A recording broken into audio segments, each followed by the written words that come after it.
o que tem de filho do diabo mercenário atrás de púlpito hoje engravatado, de Bíblia na mão pregando, falando Jesus, Jesus, o que tem hoje é impressionante. Parece que Pedro estava assistindo uma televisão. Impressionante, inigualável essa revelação. Amém. Atos capítulo 3, no verso 19 diz: arrependei-vos, portanto, e convertei-vos para que assim sejam apagados os vossos pecados, de modo que da presença do Senhor venham tempos de refrigério, e ele envie o Cristo, que já vos foi previamente designado, Jesus. É necessário que Jesus permaneça no céu até que chegue o tempo em que Deus restaurará todas as coisas, conforme já decretou há muito tempo, por intermédio dos seus santos profetas. Portanto, declarou Moisés: o Senhor, Deus, levantará dentre vossos irmãos um profeta como eu. A ele ouvireis em tudo que vos ordenar. E acontecerá que toda pessoa que não ouvir esse profeta será exterminada dentre o povo. Em verdade, todos os profetas de Samuel em diante, um por um, pregaram e predisseram estes dias. E vós sois os herdeiros dos profetas e da aliança que Deus estabeleceu com vossos antepassados.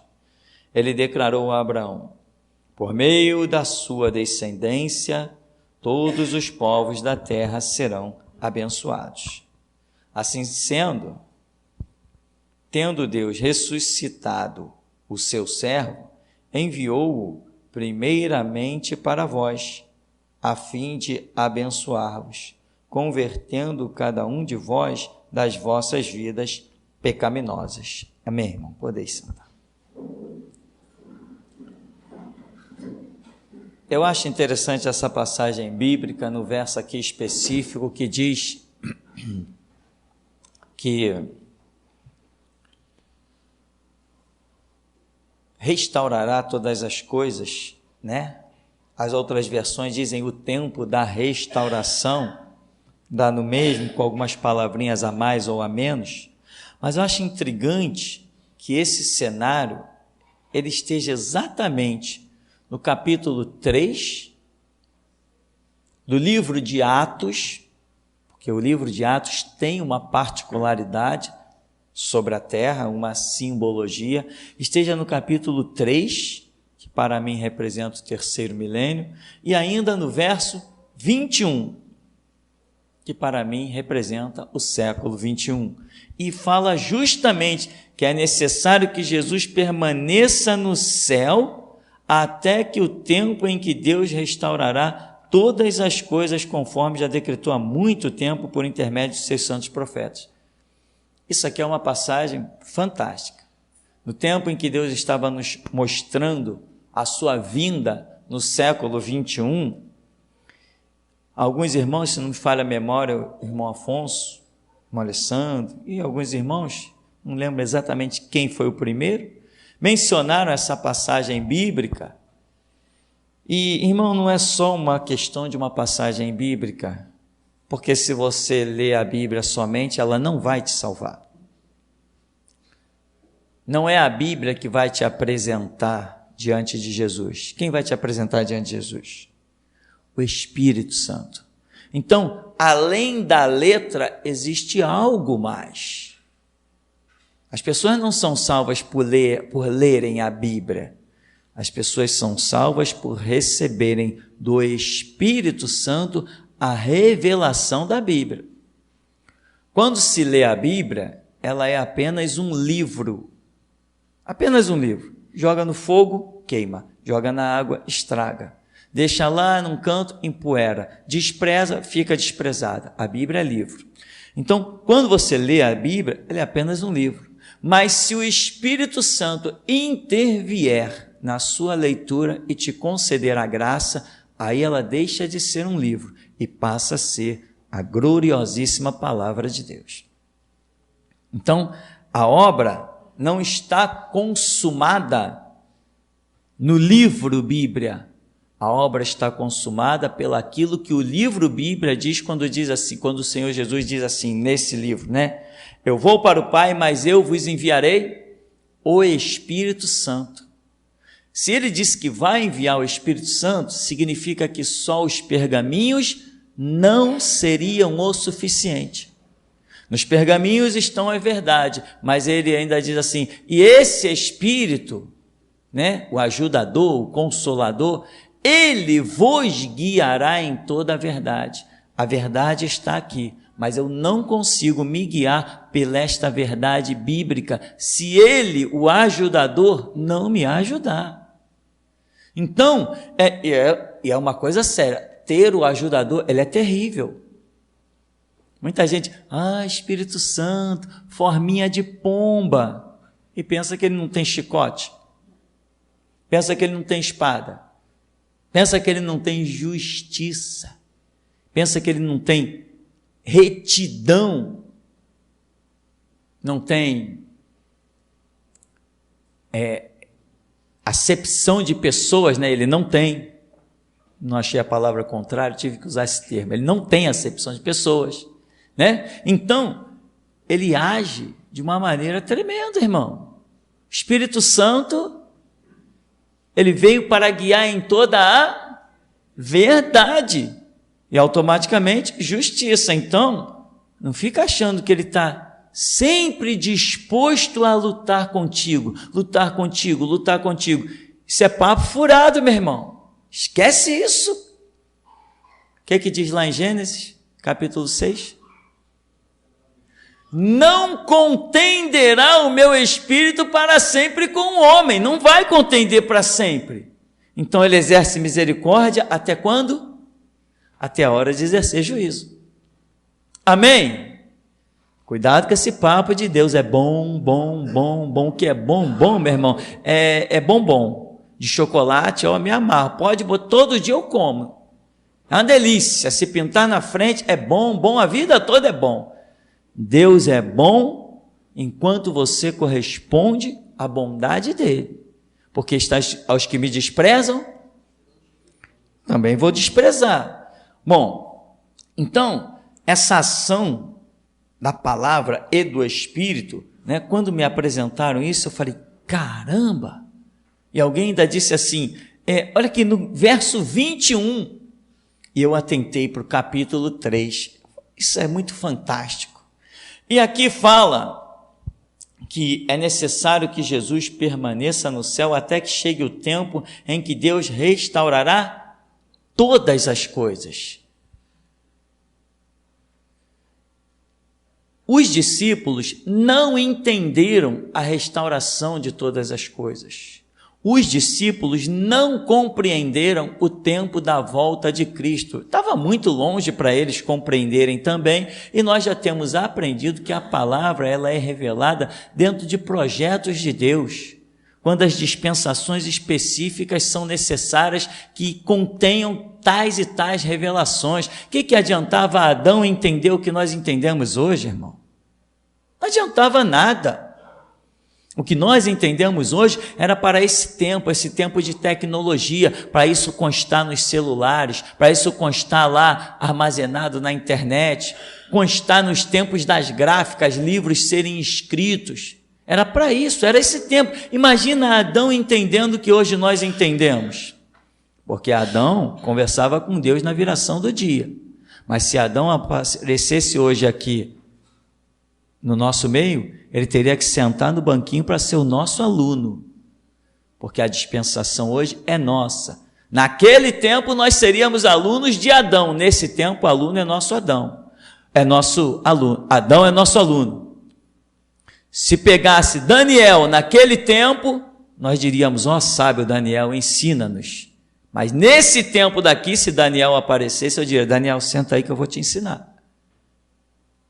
De acordo com as dispensações, tem um mover, um projeto de Deus, e esse projeto, irmão, é inalterável, né? Pega o apóstolo Paulo, pega o apóstolo Pedro, homens sábios na Escritura, mas se eles ressurgissem dos mortos e viessem aqui em nosso meio, eu diria para eles, pode sentar aí que vocês vão ter muito para aprender. Mas naquele tempo, eles diriam para todos nós: sentem aí que vocês têm muito que aprender. É a dispensação em que Deus está contando com cada um. É a dispensação que traz um mover onde o entendimento é aberto. E isso tem os critérios gloriosíssimos do Senhor nosso Deus. Então os discípulos, eles perguntaram para Jesus assim, aqui em Atos também, parece que é no capítulo 1. Jesus está falando que vai voltar e etc. Aí ele diz assim: Senhor, será nessa tua volta que tu restaurarás o reino a Israel? Que restauração eles estavam pensando? Jesus disse assim para eles: não vos compete saber os tempos e as estações, né? Ou seja, vive aí o que vocês receberam e deixa a restauração dos tempos com Deus. Mas eles perguntaram: será nessa tua volta que restaurarás o reino a Israel? Que reino? Que restauração? Que restauração eles queriam? Eles queriam a libertação de Roma. Era essa a restauração do reino de Israel que eles queriam. Eles não estavam pensando em milênio não, tá, irmãos? Porque eles não sabiam nadinha de milênio. Estavam pensando em que Deus tirasse o domínio de Roma e devolvesse a Israel. Eles estavam pensando numa volta de Jesus a qualquer momento, tanto que logo em seguida eles estão vendendo suas propriedades, se desfazendo de tudo e dizendo que Jesus está prestes a voltar novamente. Aí Paulo diz assim: não, para com essa ignorância. Vocês não sabem? Eu já não falei para vocês quando eu estava aí junto com vocês que antes que Jesus se manifeste, tem que ser manifesta a apostasia, a iniquidade e o homem do pecado. A vinda do Senhor não será assim como vocês estão falando. Em outras palavras, isso ainda falta muito, vocês não vão nem ver essa vinda do Senhor. Eles tinham muito para aprender. E quando as pessoas não sabem se deter a dispensação de Deus para a sua própria vida, elas começam a escorregar e escapar para as outras coisas que elas nunca vão entender. Jesus deu uma bronca nos discípulos: não vos compete saber os tempos e as estações que Deus estabeleceu pelo seu próprio poder. Ou seja, o que eu passei para vocês? Eu já não ensinei tudo? Eu já não disse ide por todo mundo pregar o evangelho? O que vocês estão se preocupando com a restauração de Israel? O que vocês estão preocupando com o tempo futuro? O momento de vocês é esse aqui, agora é já, vai e faz. Isso é glorioso, irmão. Tem muita gente que se perde. Pastor, eu estou estudando sobre como que vai ser a mesa das bodas do Cordeiro. Vai estudando mesmo. Fica perdendo o seu tempo. Aí depois vem com as genealogias loucas, que eu descobri. Será, pastor, que isso aqui tem a ver? Eu digo, tem tudo a ver. Vai em frente, irmão.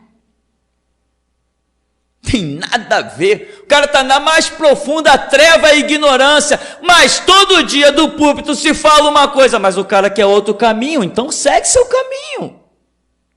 Para que, pastor, se você já sabe o que vai fazer da sua vida? Ovelha que conhece os caminhos e as veredas não precisa de pastor, meu irmão. Ovelha é um animal cegueta, né? Cegueta, que precisa de óculos, tem a visão toda turva, não enxerga coisa com coisa, não consegue beber água direito, se a água estiver se mexendo, não é capaz de discernir entre uma erva venenosa no meio do capim. Isso é ovelha. Ovelha não consegue atacar nada nem ninguém. É um animal que é predado por todo e qualquer. Está arriscado uma tartaruga matar uma ovelha, mas uma ovelha não mata uma tartaruga. Por isso a ovelha precisa de pastor. Por isso a Escritura diz: se o Senhor for o meu pastor, nada me faltará. Agora, se eu quiser caminhar com as minhas próprias forças, os meus próprios passos, eu não terei pastor. Porque o pastor é aquele que guia, e ele só aceita ser pastor se você aceitar ser guiado. Ora, 1 mais 1 é igual a quanto? Estão achando outros números para isso. Mas 1 mais 1 é 2, irmão. Sabe o que acontece? É o orgulho do ser humano. O orgulho do ser humano é uma coisa terrível. Não, eu sei analisar as coisas. Por que você não virou médico, cientista? No Evangelho, meu irmão, nós temos que analisar sim a Escritura. E a Escritura nunca nos coloca em posição de soberanos. Quem almeja essa posição dentro desse reino de Cristo está completamente iludido e equivocado. No reino de Cristo só existe um soberano, que é Ele. O resto, todos somos submissos. Todos aqui dentro, se quiser sobreviver, tem que obedecer ordem. Como eu. Eu sobrevivo até hoje e sobrevivo muito bem, porque eu obedeço ordens. Eu estava revoltado com umas coisas, surgiu uma oportunidade de fazer uns comentários lá, num negócio online do jornal O Dia, eu descasquei lá. Falei o que podia e o que não podia. Ainda deixei meu Face lá para eles. Podem se levantar contra mim quem quiser. Ofendi toda a geração dessa raça de políticos e defraudadores das nações. Ofendi todos eles. Tô nem aí. Sabe por quê? Porque eu obedeço. Quando você obedece, se alguém quiser tratar alguma coisa, vai ter que tratar com aquele a quem você obedeceu. Mas quando é você que faz, da sua própria inteligência e sabedoria, quem vier tratar vai ter que tratar com você. E aí, meu irmão, nenhum de nós aqui é homem de braço suficiente para resistir ao diabo. Tudo que temos, tudo que somos, todas as nossas forças, vem porque Ele é o nosso pastor e nada nos faltará. É Ele quem nos guia aos pastos verdejantes, às águas tranquilas. É Ele quem prepara uma bela mesa para nós na presença dos nossos adversários. É Ele. Então, irmão, voltando, os discípulos não entendiam nada de restauração. Estavam completamente equivocados, estavam pensando em livrar Israel daquela opressão de Roma. Era essa a restauração que eles queriam. Né? E outra coisa que diz assim, no verso 22, porquanto declarou Moisés, o Senhor Deus levantará dentre vossos irmãos um profeta como eu, a ele ouvireis em tudo que vos ordenar. E acontecerá que toda pessoa que não ouvir esse profeta será exterminada dentre o povo. E até hoje, toda a igreja cristã diz que esse profeta quem é? Quem é esse profeta, irmão? Jesus. E você já viu esse título de profeta assim para Jesus?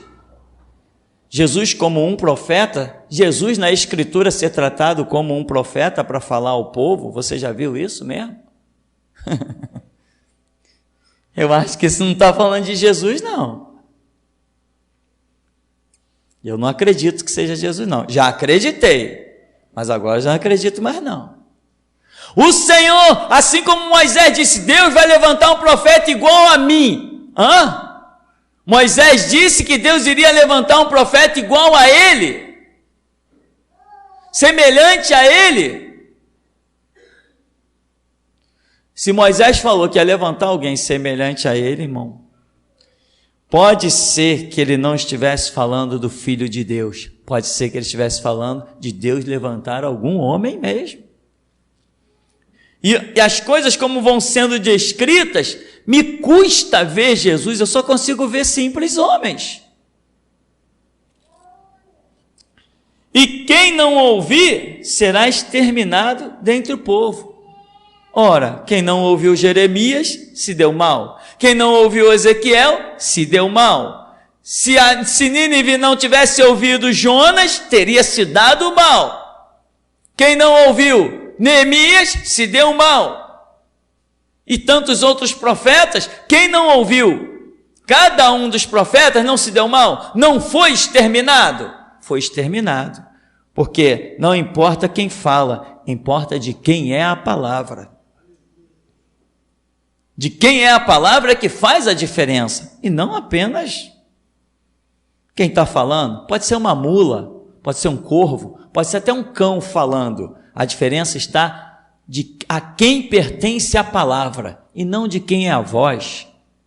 A voz dos homens pode variar de uma para outra, mas a diferença é a palavra sobre a qual o Espírito Santo se move.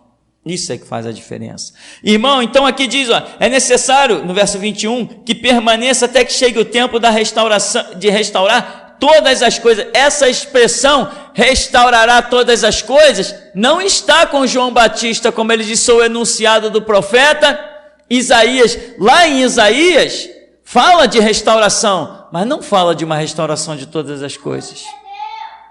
Mas Malaquias fala.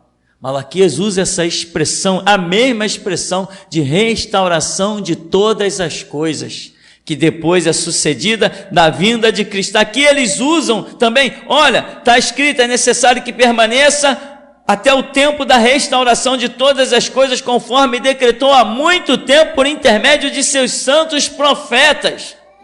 Aí ele diz ainda,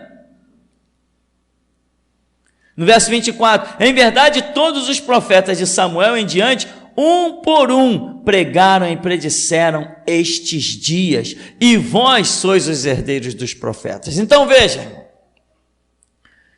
restauração que nós estamos dizendo, eu aposto a minha vida e espero pela hora de ter a oportunidade de fazer isso.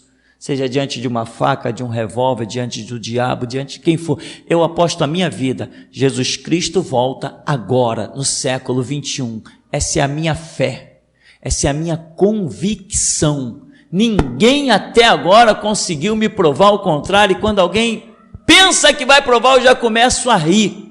Sabe por quê, irmão? Porque quem tem revelação não está fundamentado nos seus próprios estudos. Eu não digo que Jesus Cristo volta no século 21, não é apenas porque eu estudei.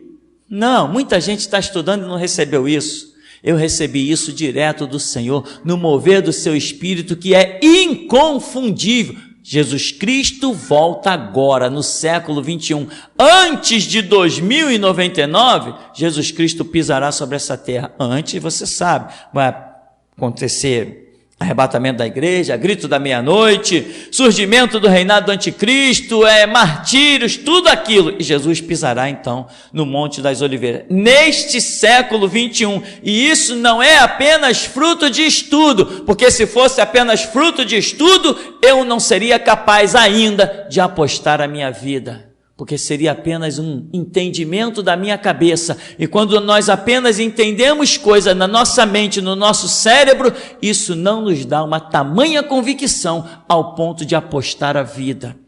O que nos mostra que realmente estamos convictos é quando o Espírito Santo testifica com o nosso espírito. Jesus Cristo, eu digo por mim mesmo, cada um que diga o que quiser por si, eu digo por mim mesmo, que aposto a minha vida, que Jesus Cristo neste século 21 vai pisar no Monte das Oliveiras, e a terra vai tremer, e muita gente vai se desesperar, dizendo, montes caiam sobre nós, vão procurar a morte, e a morte vai fugir deles, não vão aguentar o resplendor da glória do Senhor, que vai matar milhões morrerão quando Jesus se manifestar neste século. Milhões no mundo inteiro vão morrer. Então, irmão, aqui ele diz, em verdade, todos os profetas, desde Samuel, um por um, pregaram e predisseram estes dias. Quer dizer, uma coisa já antiga, mas Israel não reconheceu o primeiro estágio dessa restauração por negligenciar os estudos, não reconheceram João Batista, e a igreja não está reconhecendo hoje esse mover sobre a terra, que é este ministério chamado Geração Jesus Cristo. Somos o povo mais ousado, somos o povo mais intrépido, Se não fôssemos restauração, não investiríamos tantos milhares de reais como temos investido. Temos investido uma fortuna sem pensar em nenhum retorno financeiro e sem sequer chamar ninguém para sentar aqui dentro. Porque dizia, não, estamos investindo, mas estamos chamando as pessoas para vir para a igreja, e quando a pessoa senta na igreja, ela também é dizimista e vai contribuir também. Não chamamos ninguém para vir para cá, porque somos a restauração e não somos uma congregação de idiotas. Por aí está um bando de idiotas, pastores, que olham um monte de gente dentro da sua igreja. 5 mil, 10 mil, 15 mil, o ministério cresceu e a igreja está grande. Não existe ministério maior do que a geração de Jesus Cristo, aonde um persegue 100, 100 persegue 1000 e 1000 persegue 10 mil. Esse é o maior ministério. Desde o tempo dos apóstolos, nunca se levantou um ministério tão poderoso como esse Espírito que está na tua vida. Essa força que você tem, que você nunca encontrou em outras igrejas, nunca encontrou em outras pregações, nunca encontrou em outros louvores, nunca encontrou em terra alguma. Porque isso é o mover da restauração, um mover fortíssimo que será substituído apenas pelo grito da meia-noite. E as igrejas que estão para trás nem sabem o que é o grito da meia-noite. Nem sabem, por mais que tenham lido Bíblia, ler Bíblia somente não adianta, não resolve, tem que ter coração diante de Deus, tem que ter temor, tem que deixar de ser mercenário, tem que parar de querer entrar na igreja para que Deus seja seu escravo lhe servindo, tem que entrar na igreja para servir, para ser escravo de Deus. É assim que se faz restauração. Restauração é voltar às origens. É o que temos feito nesse lugar. Eu tenho me alegrado em extremo. Meu espírito se comove. Essa semana eu quase explodi de alegria. Porque eu vejo que o povo da geração de Jesus Cristo, um estende a mão para o outro, um ajuda o outro. Isso é restauração. É isso que é restauração.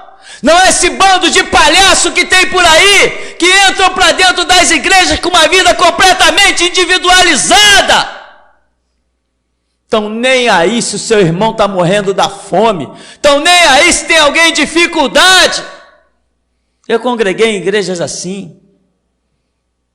Pessoas em carros luxuosos, zero. Não ia dar uma carona para o irmão. Mas, tá chovendo, sabe como é, né? Eu levei o carro no posto essa semana. Gente que deixa de dar uma carona para um irmão, não foi para mim não, foi para um outro. Por quê? O irmão ia entrar com o pé, tá chovendo, o pé tem terra, ia pisar no tapete do carro do infeliz. Me diga que isso é um cristão, me diga que isso é alguém feliz. Isso é um infeliz, isso é um desgraçado dentro da igreja, que valoriza mais o seu tapete limpo do que dar uma carona para o irmão que vai pisar e vai sujar de areia o seu carro. E comigo, quantas vezes no seminário? O irmão mora onde? Eu moro no Santo Cristo. E, irmão, assim que eu saio do seminário, todo dia eu passo ali na Leopoldina. É mesmo? Mas nunca disse, eu vou te deixar lá. Saía com o carro vazio do seminário. Ele com mais 4 lugares vazios dentro do carro. Tanta gente que vinha passando na Leopoldina, mas ele nunca deu uma carona. Isso nem cristianismo é. Agora, nós não. Nós somos restauração. Nós amamos Jesus. Estamos apaixonados por Ele. E temos declarado, se tiver que viver, tem que ser por Ti. E se tiver que morrer, também tem que ser por Ti. Isso é restauração, irmão.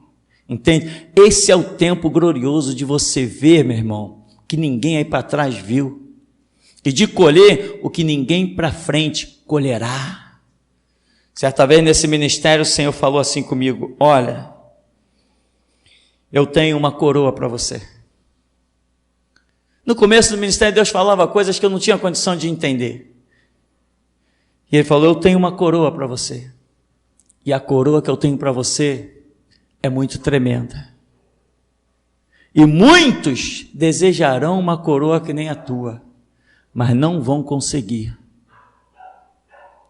Não vão conseguir por quê?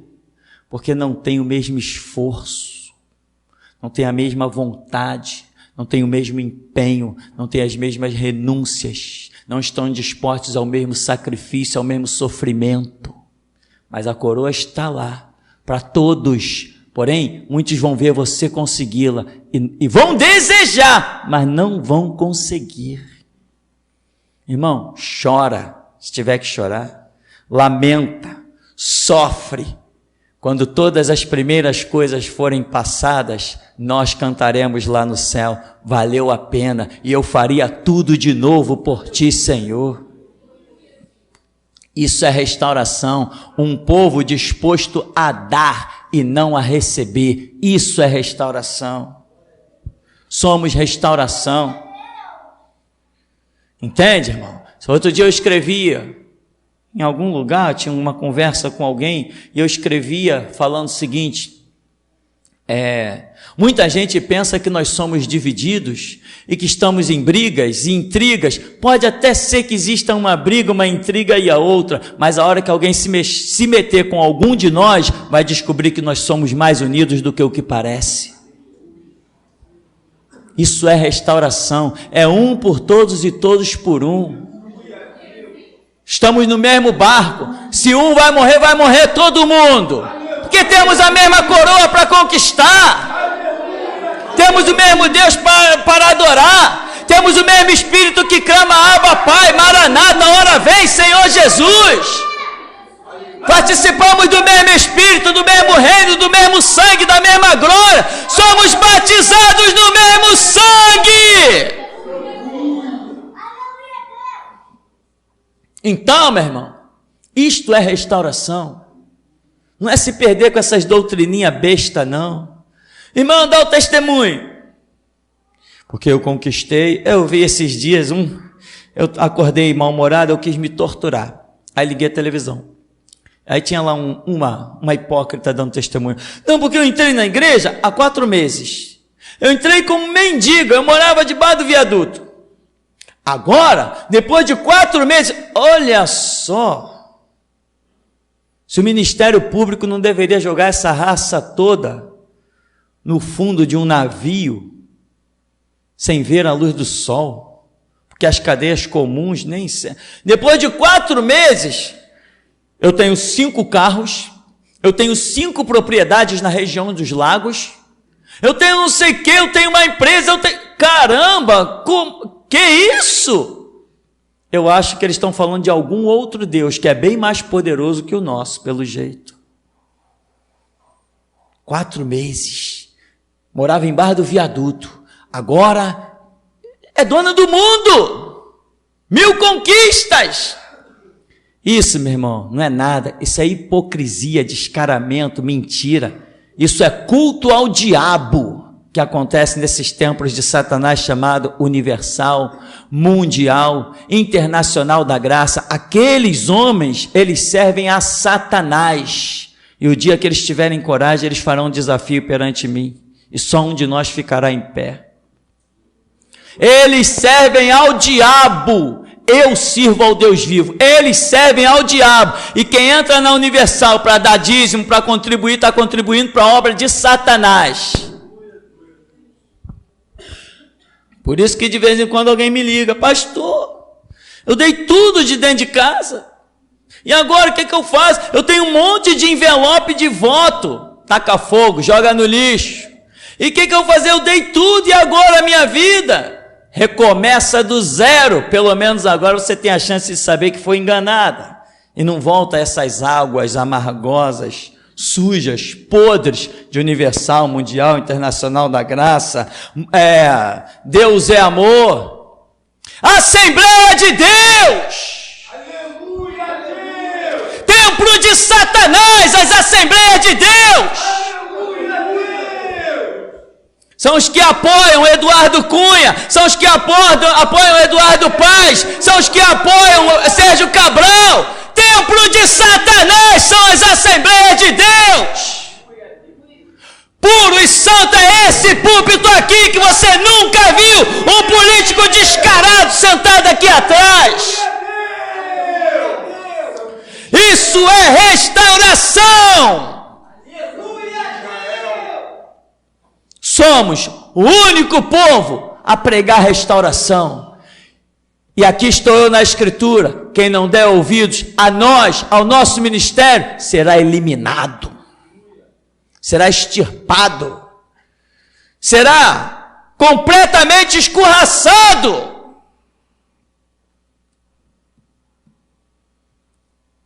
Há um tempo, é necessário que Jesus permaneça no céu, até que chegue o tempo em que Deus restaurará todas as coisas. Então Jesus virá quando?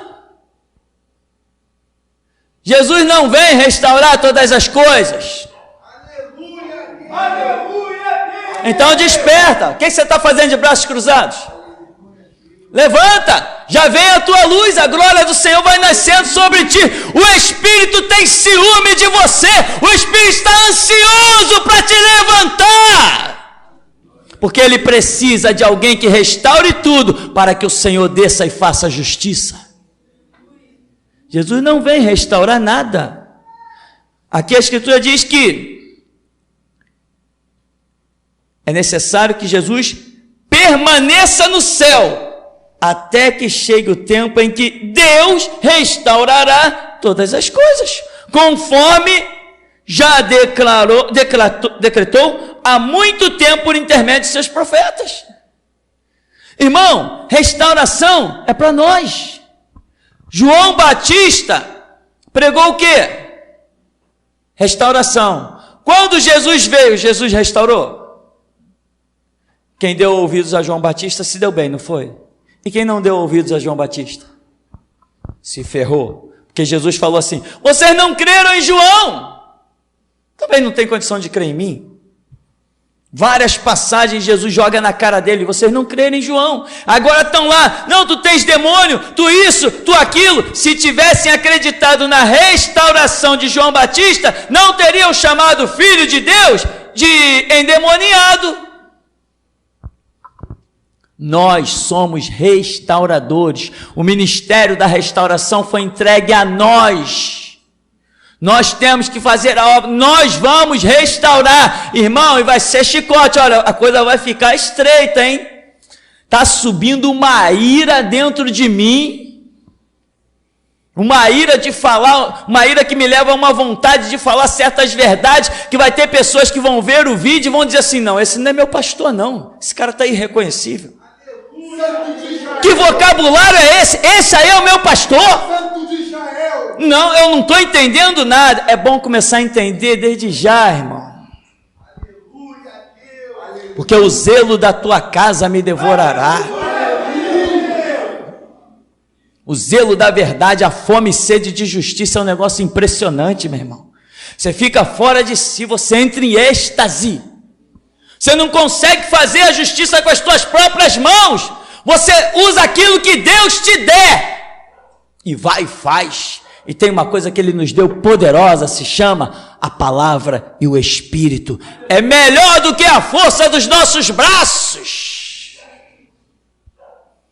Atravessa mais a garganta e a alma das pessoas. Dói mais as palavras que Ele nos dá do que as armas que nós pudéssemos comprar no mercado. Está chegando a hora de eu voltar a fazer os vídeos.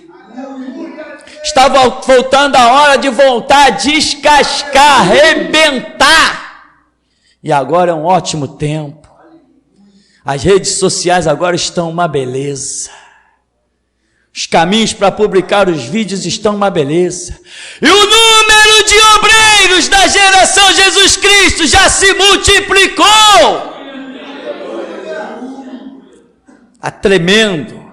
E a qualquer momento vamos começar a fazer novos vídeos. E alguns vão olhar e vão dizer assim: não, caramba, esse aí é o pastor mesmo? E você que não estiver preparado, alguém vai olhar e vai dizer assim, mas olha o que o teu pastor está dizendo, é esse aí o teu pastor? E você tem que dizer, é exatamente esse. Quem não estiver preparado, vai ficar envergonhado diante do que vem por aí. Irmão, e se tiver que viver, viveremos. Se tiver que morrer, morreremos. Mas que ouçam os inimigos, ainda não é chegada a minha hora. Então, meu irmão, você é o restaurador. Essa é a tua dispensação. Quando Jesus vier, a tua parte tem que estar feita. Jesus não vai fazer, você não vai terminar a sua parte depois que Jesus vier. Você não vai terminar a tua parte depois que mudar o seu tempo, depois que a sua estação passar, depois que a sua dispensação se fechar. Essa é a tua hora, esse é o teu momento. Vamos lá, se revolte. Se revolte contigo mesmo. Diga assim, essa minha vidinha vai acabar é hoje. Aleluia, aleluia. Essa minha vidinha não vai mais sobreviver. Aleluia. Essa minha vidinha está extinta, acabou. A partir de hoje eu vou abrir os céus. A partir de hoje, os anjos quando olharem do céu vai me ver que nem Daniel. E eles vão descer e vão falar comigo. Tem que ter postura, irmão. Tem que se revoltar com a sua própria vida, senão a vida vai passar diante de ti, as dispensações vão passar e você não será nada. E nunca vai poder ouvir o que eu já ouvi.